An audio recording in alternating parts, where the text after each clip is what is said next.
हाल बुना। भोले भाले किसान अधिक उत्पादन के लालच में फंसकर रासायनिक खाद व कीटनाशकों का प्रयोग करने लगे। बैलों की जगह ट्रैक्टर से जुताई होने लगी। शुरुआत में कम रासायनिक खादों के प्रयोग से अधिक उत्पादन हुआ। धीरे धीरे रासायनिक खादों के प्रयोग के कारण भूमि की उर्वरा शक्ति क्षीण होने लगी, जिसकी वजह से उत्पादन घटने लगा तथा फसलें कमजोर होने लगीं। फसलों के कमजोर होने के कारण उनमें रोग व कीट लगने लगे। रोग व कीटों से फसल की सुरक्षा के लिए और अधिक कीटनाशकों का प्रयोग होने लगा। एक तरफ ज्यादा उत्पादन के लिए अधिक रासायनिक खादों का प्रयोग होने लगा, वहीं दूसरी तरफ फसलों को रोग व कीटों से बचाने के लिए अधिक विषाक्त कीटनाशकों का प्रयोग बढ़ गया, जिसके कारण उत्पादन लागत बढ़ी और किसान को लाभ कम होने लगा, बल्कि छोटे किसान कर्ज में डूबने लगे। धीरे धीरे भूमि की उर्वरा शक्ति क्षीण होने से भूमि बंजर होने लगी।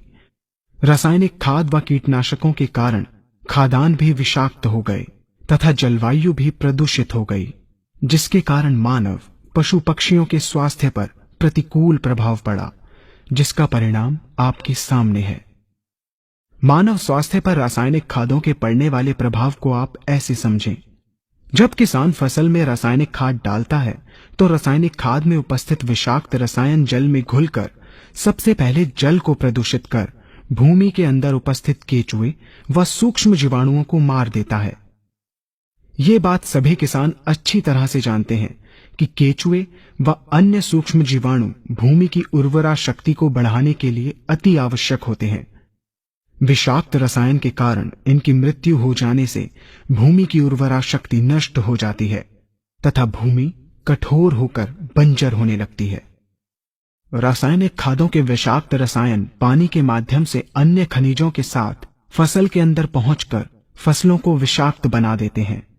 बाद में जब खाद्यान्न के रूप में मनुष्य या अन्य पशु इन्हें खाते हैं तो ये विषाक्त रसायन मानव स्वास्थ्य पर बहुत ही बुरा प्रभाव डालते हैं तथा मनुष्य के अंदर तरह तरह के रोग उत्पन्न करते हैं।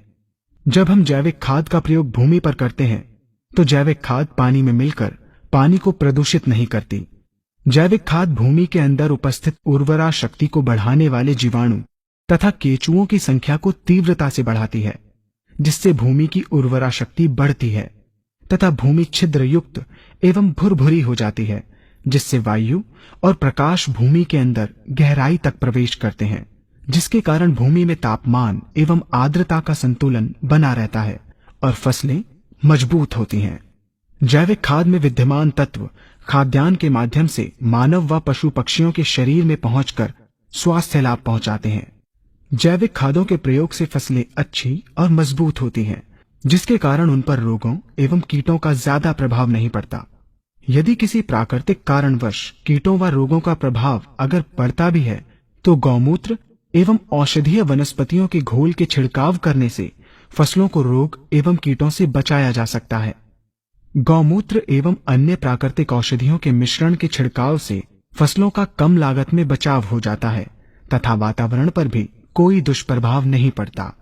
यहाँ हम आपको तालिकाबद्ध तरीके से दोनों